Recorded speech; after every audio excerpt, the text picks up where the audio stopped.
മോദിയുടെ ഗ്യാരണ്ടി.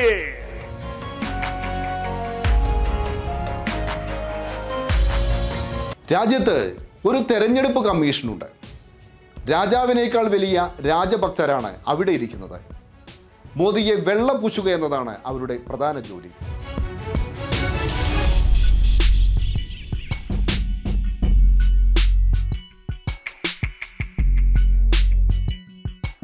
തെരഞ്ഞെടുപ്പ് കാലത്ത് ലോകത്തെവിടെയായാലും വിഷയമാകേണ്ടത് വികസനമാണ്.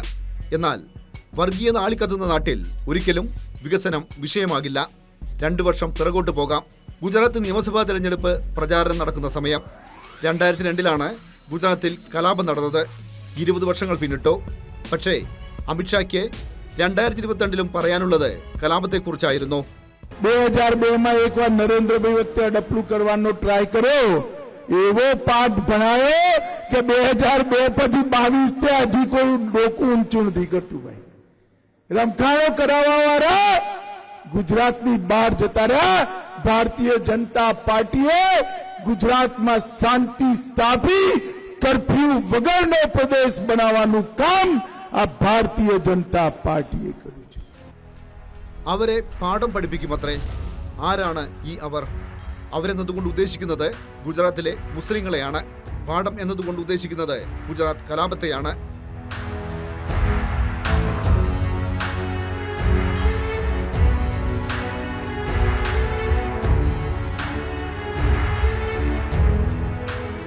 മതം, ദൈവം, വർഗീയത ഇവയൊന്നും തെരഞ്ഞെടുപ്പിൽ പ്രചാരണ വിഷയങ്ങളാക്കരുത്. ഇതെല്ലാം നിരീക്ഷിക്കാനും നടപടിയെടുക്കാനും രാജ്യത്ത് ഒരു സംവിധാനമുണ്ട്. തെരഞ്ഞെടുപ്പ് കമ്മീഷൻ. രാജീവ് കുമാറാണ് മുഖ്യ തെരഞ്ഞെടുപ്പ് കമ്മീഷണർ. എന്നാൽ പ്രധാനമന്ത്രി നരേന്ദ്രമോദി ആജ്ഞാപിക്കുന്നത് നടപ്പിലാക്കുക മാത്രമാണ് രാജീവ് കുമാറും മറ്റ് കമ്മീഷണർമാരും ചെയ്തുകൊണ്ടിരിക്കുന്നത്. നേരത്തെ തെരഞ്ഞെടുപ്പ് കമ്മീഷനിൽ അശോക് ലവാസ എന്നൊരു ധീരനായ കമ്മീഷണർ ഉണ്ടായിരുന്നു. 2018 ലോക്സഭാ തെരഞ്ഞെടുപ്പ് പ്രചാരണ സമയത്ത് പ്രധാനമന്ത്രി നരേന്ദ്രമോദി വർഗീയ പ്രചാരണം നടത്തിയപ്പോൾ നടപടിയെടുക്കണമെന്ന് ലവാസ ആവശ്യപ്പെട്ടു. കമ്മീഷനിലെ 2 അംഗങ്ങൾ വിയോജിച്ചതിനാൽ മോദിക്കെതിരെ നടപടി ഉണ്ടായില്ല. പിന്നീട് നടന്നത് അശോക് ലവാസയ്ക്കെതിരെ ക്രൂരമായ വേട്ടയാടലുകളായിരുന്നു. ഭാര്യയ്ക്കെതിരെ ആദായ നികുതി വകുപ്പിന്റെ അന്വേഷണം. വിദേശ നാണ്യ വിനിമയ ചട്ടം ലംഘിച്ചു എന്ന് പറഞ്ഞ് മകനെതിരെ നടപടി. സ്റ്റാമ്പ് ഡ്യൂട്ടി തട്ടിപ്പെന്ന പേരിൽ സഹോദരിക്കെതിരെ നടപടി. ഗത്യന്തരമില്ലാതെ അശോക് ലവാസ കമ്മീഷനിൽ നിന്ന് രാജിവെച്ചു. അശോക് ലവാസ കുറെ കാലം പെഗാസസ് ചാര സോഫ്റ്റ്വെയറിന്റെ നിരീക്ഷണത്തിലായിരുന്നു. BJPയുടെ വർഗീയ രാഷ്ട്രീയത്തിനെതിരെ ചെറുവിരൽ അനക്കിയാൽ ലവാസയുടെ ഗതി വരുമോ എന്ന് എല്ലാ ഉദ്യോഗസ്ഥർക്കും ഭയമാണ്. കറകളഞ്ഞ വർഗീയ പ്രചാരണം നടത്താൻ ഇതെല്ലാം BJPക്ക് ഊർജം പകരുന്നു.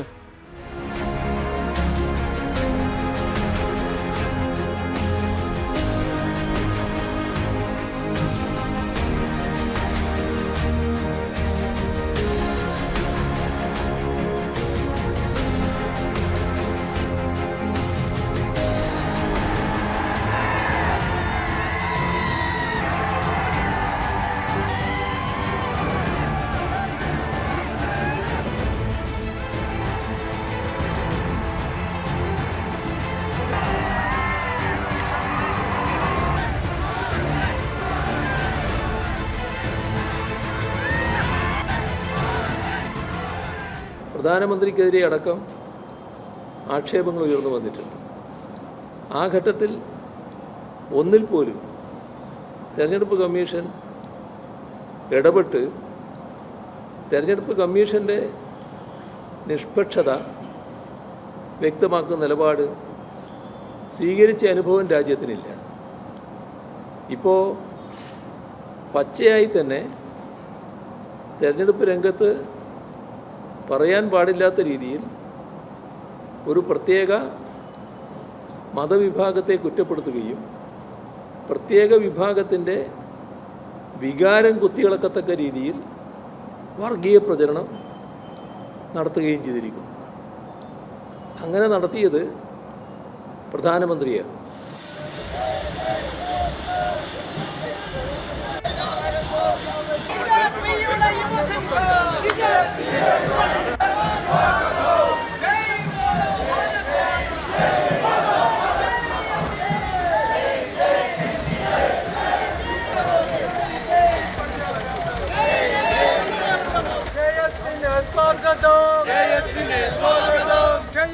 ഒരു മണ്ഡലത്തിൽ ഒരു സ്ഥാനാർത്ഥിക്ക് പ്രചാരണത്തിനായി ചെലവഴിക്കാവുന്ന പരമാവധി തുക 95 ലക്ഷമാണ്.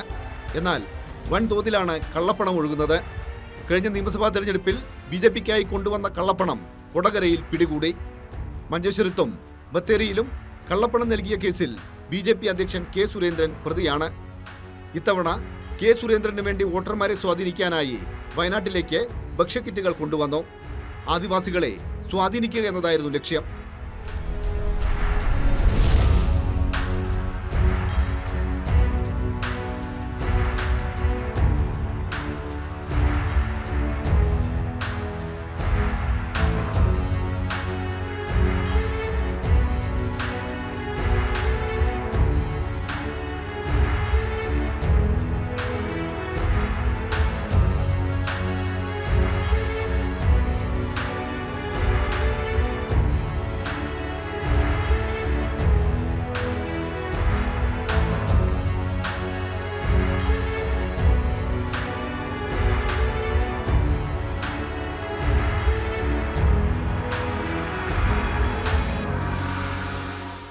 BJP ഉത്തരേന്ത്യയിൽ പരീക്ഷിച്ച പല കാര്യങ്ങളും ഇവിടെയും പരീക്ഷിച്ചുകൊണ്ടിരിക്കുകയാണ്. അത് സുൽത്താൻ ബത്തേരിയുടെ പേര് മാറ്റുന്നത് ഉൾപ്പെടെയുള്ള കാര്യങ്ങൾ. അത് ഇപ്പോൾ ഈ കിറ്റ് കൊടുക്കുക അല്ലെങ്കിൽ ഇത്തരത്തിൽ സാധനങ്ങൾ കൊടുത്ത് സ്വാധീനിക്കുക വോട്ടർമാരെ എന്നുള്ളത്, പ്രത്യേകിച്ച് വീക്കർ സെക്ഷനിൽപ്പെട്ടവരെ സ്വാധീനിക്കുക എന്നുള്ളത്, അത് വടക്കേന്ത്യയിൽ പരീക്ഷിച്ച് പലയിടത്തും അവർ വിജയിക്കുന്ന ഒരു സംഭവം തന്നെയാണ്. അപ്പോൾ ഈ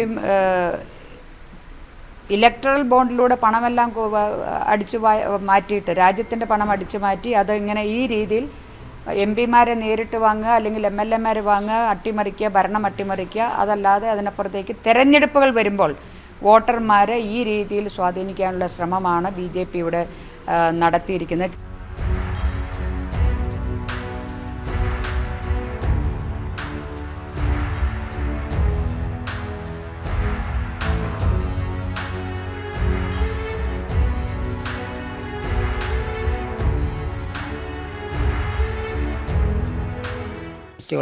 മറ്റേ ജോണേട്ടൻ, പിന്നെ സുരേഷ്, പിന്നെ കുറച്ച് 3-4 ആൾ വേറെ ഉണ്ടായിരുന്നു, അതെനിക്കറിയില്ല. BJP-കാരാണോ? BJP-കാരാണ്. എന്ത് പറഞ്ഞിട്ടാണ് അവർ ഇത് കൊണ്ടുവന്നത്? അവർക്ക് വോട്ട് കൊടുക്കണമെന്ന് പറഞ്ഞിട്ടാണ് ഇവിടെ എല്ലാം കിറ്റ് വിതരണം ചെയ്ത്. ഇവിടെ എത്ര വീടുകളുണ്ട്? ഇവിടെ 7 വീട് മാത്രമേ ഉള്ളൂ. ഇവിടെയുള്ള എല്ലാവർക്കും കിറ്റുള്ളൂ? എല്ലാവരും കൊടുത്തു. എന്തൊക്കെയാ അവർ വന്നിട്ട് പറയണേ? അവർക്ക് വോട്ട് കൊടുക്കണമെന്ന് മാത്രമേ പറഞ്ഞുള്ളൂ, വേറെ ഒന്നും പറഞ്ഞില്ല. ഈ പണം നൽകുന്നുണ്ടോ? പണം ഒരു 15 രൂപ പൈസ ഉണ്ട്. പൈസ തന്നോ? എത്ര രൂപ? അത് 200 രൂപ. എല്ലാവർക്കും കൊടുക്കും? എല്ലാവർക്കും ഒന്നുമില്ല, അതെനിക്ക് മാത്രം തന്നെ. ഇന്നലെ വന്നിട്ടുള്ളൂ, മേപ്പടിന്ന് വന്നിട്ടുള്ളൂ. അപ്പം കിറ്റൊക്കെ കൊടുത്തത് ഞാൻ അറിയുന്നില്ല. അമ്മ വന്നപ്പോൾ പറഞ്ഞു കിറ്റൊക്കെ ഉണ്ട് ഇവിടെ, ജോണേട്ടനൊക്കെ കൊണ്ടുവന്ന് തന്നിട്ടുണ്ട്.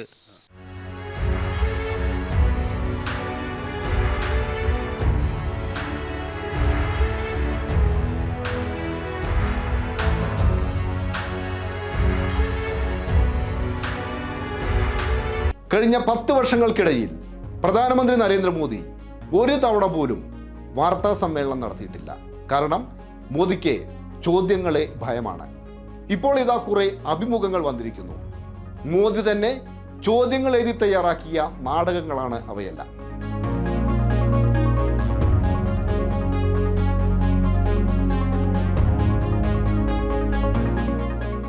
പ്രധാനമന്ത്രിയായിരിക്കെ ഒരിക്കൽ പോലും മോദി ഒരു വാർത്താ സമ്മേളനം നടത്തിയിട്ടില്ല.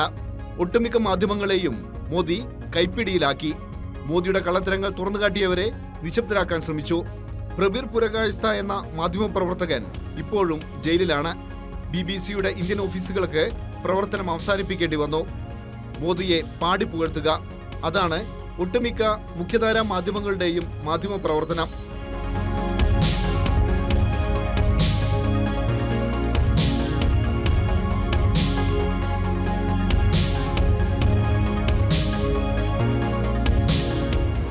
തെരഞ്ഞെടുപ്പിനോടനുബന്ധിച്ച് മോദി തന്റെ വിശ്വസ്തരായ ചില മാധ്യമ പ്രവർത്തകർക്ക് അഭിമുഖങ്ങൾ നൽകി. മോദി എഴുതി നൽകിയ ചോദ്യങ്ങൾ അവർ തത്തമ്മേ പൂച്ച പോലെ ചോദിച്ചു. അഭിമുഖം എന്ന പേരിൽ നടന്നത് നാടകമായിരുന്നു. मैं अपना गांव का प्रधान हूं। 2047 तक मेरे गांव में इतना तो मैं करूंगा। RBI को मैं कार्यक्रम में भी गया, 90 साल का उनका ജനങ്ങൾക്കാവശ്യം നാടകങ്ങളല്ല, അവരുടെ ചോദ്യങ്ങൾക്കുള്ള മറുപടിയാണ്.